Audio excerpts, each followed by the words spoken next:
चलिए सीधा मुद्दे पर आते हैं। भानगढ़ राजस्थान की अरावली पहाड़ियों में बसा वो नाम जिसे सुनते ही दिमाग में डरावनी परछाइयां और भूतों की खौफनाक कहानियां घूमने लगती हैं। इसे भारत का सबसे बदनाम और डरावना खंडर माना जाता है। लेकिन क्या सच में वहां ऐसा कुछ है या ये सब सिर्फ मनगढ़ंत बातें हैं? आज के इस विश्लेषण में हम तथ्यों, इतिहास और विज्ञान की मदद से भानगढ़ के रहस्य से पूरी तरह पर्दा उठाने वाले हैं। अब इस खौफ को जो चीज सबसे ज्यादा हवा देती है वो है प्रवेश द्वार पर लगा ये बोर्ड। देखिए, पुरानी इमारतों में रात को जाना मना होना कोई नई बात नहीं है, लेकिन भानगढ़ के बाहर जब भारतीय पुरातत्व सर्वेक्षण यानी ASI खुद ये चेतावनी देता है कि सूर्यास्त के बाद अंदर जाना सख्त मना है, तो लोगों को लगता है कि भाई सरकार भी मानती है कि अंदर कुछ गड़बड़ है। ये बोर्ड उस डर को एक तरह की सरकारी मोहर दे देता है और माहौल को और भी खौफनाक बना देता है। और इसी डर को सच साबित करने के लिए वहां के स्थानीय लोग कई कहानियां सुनाते हैं। एक बहुत मशहूर किस्सा है। कहते हैं कि 3 दोस्तों ने इस सरकारी चेतावनी को नज़रअंदाज करके रात में किले के अंदर जाने का प्लान बनाया। अब घने अंधेरे में क्या हुआ कि एक का पैर फिसला और वो एक गहरे सूखे कुएं में जा गिरा। बाकी दोनों ने उसे निकाला और आनन फानन में अस्पताल ले जाने के लिए भागे, लेकिन रास्ते में ही उनकी कार का ऐसा भयानक एक्सीडेंट हुआ कि तीनों की मौके पर ही जान चली गई। वहां के लोग इसे कोई नॉर्मल एक्सीडेंट नहीं मानते, बल्कि भानगढ़ का सीधा सीधा श्राप बताते हैं। लेकिन 1 मिनट के लिए भानगढ़ के विशाल आकार के बारे में सोचिए। अपने सुनहरे दिनों में इस शहर में 9000 से ज्यादा घर थे। एक 7 मंजिला भव्य महल, शानदार मंदिर, बड़ी बड़ी हवेलियां और एक ऐसा बाजार जहां दूर दूर से व्यापारी आते थे। पर आज ये 9000 घर एकदम खामोश खड़े हैं, वो भी बिना छतों के। दीवारें बिल्कुल अपनी जगह पर हैं, लेकिन ऊपर छत नाम की कोई चीज नहीं है। कोई बसा बसाया शहर अचानक इस तरह से खंडर में कैसे तब्दील हो सकता है? भाग 1, श्राप और लोक कथाएं, परछाइयों की उत्पत्ति।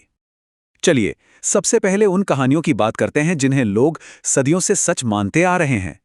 आखिर 9000 घरों की छतों का एक साथ गायब होना और पूरे शहर का वीरान हो जाना कोई छोटी बात तो है नहीं।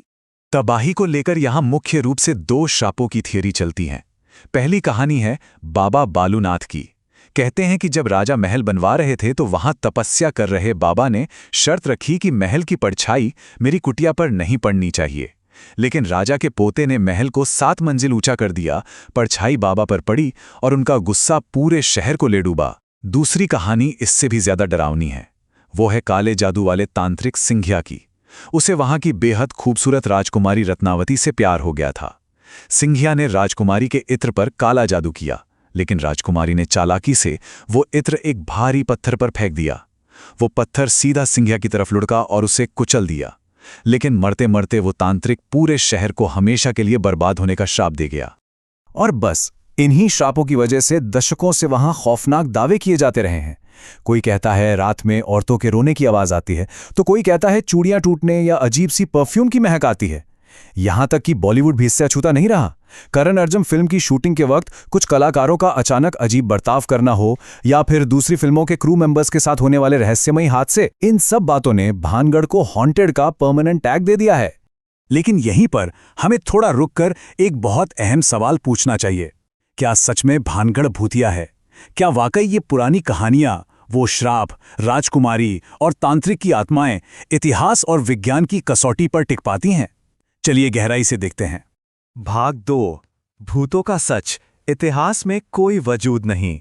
अब हम एक ऐसा ऐतिहासिक सच सामने रखने वाले हैं जो इन सारी डरावनी कहानियों की नींव को पूरी तरह से हिलाकर रख देगा।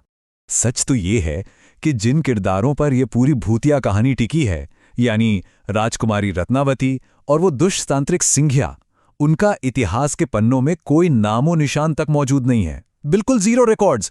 किसी भी समकालीन दस्तावेज या शिलालेख में इनका कोई जिक्र नहीं है। यहां तक कि बाबा बालूनाथ का भी कोई अता पता नहीं है। असल में ये सब सिर्फ मनगढ़ंत लोक कथाएं हैं जो पीढ़ी दर पीढ़ी सुनाई गईं, और हर बार सुनाए जाने पर इनमें थोड़ा और मसाला जुड़ता चला गया।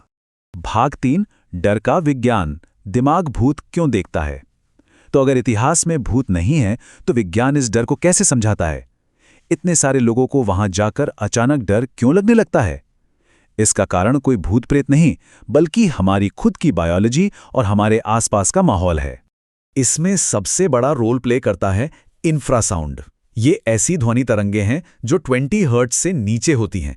हम इन्हें सुन नहीं सकते, लेकिन हमारा शरीर इन्हें महसूस जरूर कर सकता है। जब भानगढ़ के पुराने पत्थरों और खंडहरों के बीच से तेज हवा गुजरती है, या क्योंकि ये इलाका सीस्मिक जोन 4 में आता है, तो जमीन के हल्के झटके आते हैं। इन सब से ये इंफ्रासाउंड पैदा होता है, और विज्ञान साबित कर चुका है कि ये अदृश्य तरंगें इंसानी दिमाग में घबराहट, चक्कर आना और कोई मुझे देख रहा है वाला अजीब सा डर पैदा करती हैं। डर का दूसरा साइंटिफिक कारण है पेरिडोलिया। ये हमारे दिमाग की एक फितरत है कि वो किसी भी रैंडम चीज़ में, जैसे बादलों में या कटी फटी दीवारों में, चेहरे या इंसानी आकृतियां ढूंढने लगता है। अब सोचिए, भानगढ़ के अंधेरे कोनों, टूटे खंभों और अजीब सी परछाइयों के बीच जब दिमाग ये आकृतियां बनाता है, तो डरे हुए इंसान को वो तुरंत भूत नजर आने लगता है। और इसमें आग में घी डालने का काम करती है सुझावशीलता, यानी सजेस्टेबिलिटी। अगर हमें पहले से बता दिया जाए कि कोई जगह भूतिया है, तो हमारा दिमाग वहां खुद ब खुद अलौकिक चीजें महसूस करने लगता है। 2008 के एक एक्सपेरिमेंट में यह साबित भी हो चुका है। चूंकि भानगढ़ जाने वाले हर इंसान के दिमाग में वो कहानियां पहले से फिक्स होती हैं, इसलिए वहां एक हिलता हुआ पत्ता भी भूतिया साया लगने लगता है। भाग 4, आधी रात का असली खतरा, वन्यजीव और खंडहर। अब एक बड़ा सवाल ये आता है कि अगर ये सब दिमाग का खेल है, तो फिर सरकारी बोर्ड पर रात में जाने की पाबंदी क्यों है? इसका जवाब किसी रहस्य से नहीं, बल्कि एक बहुत ही असली और जानलेवा खतरे से जुड़ा है। असल में वहां का असली खतरा कोई अदृश्य शक्ति नहीं, बल्कि जंगली जानवर और वो गिरती हुई पुरानी इमारतें हैं। भानगढ़ सरिस्का टाइगर रिजर्व के बहुत ही करीब है। रात के वक्त वहां तेंदुए, बंगाल टाइगर और लकड़बड्ढे अक्सर आ जाते हैं। जो खौफनाक चीखें और औरतों के रोने की आवाज़ें लोग सुनते हैं ना, वो असल में लकड़बग्घों यानी हाइनास की आवाज़ें होती हैं। और पेड़ों की सरसराहट वो वहां रहने वाले बंदर करते हैं। अंधेरे में किसी जर्जर दीवार के गिरने या जंगली जानवर के हमले का सीधा खतरा होता है। बस यही वो असली वजह है कि एएसआई ने रात में वहां एंट्री बैन कर रखी है। भाग 5, ऐतिहासिक पतन का सच, एक शहर कैसे मरा। तो फिर सुपरनैचुरल बातों को साइड में रखें, तो इस शहर के बर्बाद होने का असली ऐतिहासिक कारण क्या था? एक चमकता हुआ शहर रातों रात वीरान कैसे हो गया? ये टाइमलाइन एकदम साफ साफ सब बयां करती है। 1573 में बने भानगढ़ का महत्व तब कम होने लगा जब पास में अजबगढ़ बसा। फिर 1720 में इसे सवाई जयसिंह ने जीत लिया। लेकिन असली तबाही आई 1783 में, जब उत्तर भारत में भयंकर चालीसा अकाल पड़ा। पानी की इतनी भयानक कमी हो गई कि लोगों का वहां रहना नामुमकिन हो गया। भूखे प्यासे लोग शहर छोड़कर पलायन कर गए। कोई श्राप या काला जादू नहीं, बल्कि एक भयंकर प्राकृतिक आपदा और सूखे ने इस हंसते खेलते शहर को हमेशा के लिए वीरान कर दिया। फिर भी लोग आज सूखे की सच्चाई के बजाय श्राप की कहानी क्यों पसंद करते हैं? इसके 3 बड़े कारण हैं। पहला, इंसानी मनोविज्ञान।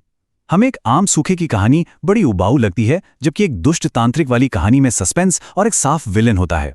दूसरा, यही भूतिया इमेज हर साल लाखों पर्यटकों को खींच लाती है, जिससे वहां की लोकल इकोनॉमी चलती है। और तीसरा है सोशल मीडिया, जहां ऐसी भूतिया कहानियां रातों रात वायरल हो जाती हैं और सच कहीं दब कर रह जाता है। अंत में महान वैज्ञानिक मैरी क्यूरी की ये बात बिल्कुल सटीक बैठती है। जीवन में किसी भी चीज से डरने की जरूरत नहीं है, बस उसे समझने की जरूरत है। भानगढ़ के मामले में भी यही सच है। जब हम लोक कथाओं और अंधविश्वास के अंधेरे से निकलकर विज्ञान, इतिहास और तथ्यों की रोशनी में चीजों को देखते हैं, तो वो डर बिल्कुल छूमंतर हो जाता है। आज के इस विश्लेषण का सबसे बड़ा टेकअवे यही है कि जानकारी है ही हमें निडर बनाती है। अफवाहों से ज्यादा तथ्यों पर गौर करना चाहिए, ताकि हम दुनिया को बिना किसी खौफ के एक साफ और वैज्ञानिक नजरिए से देख सकें।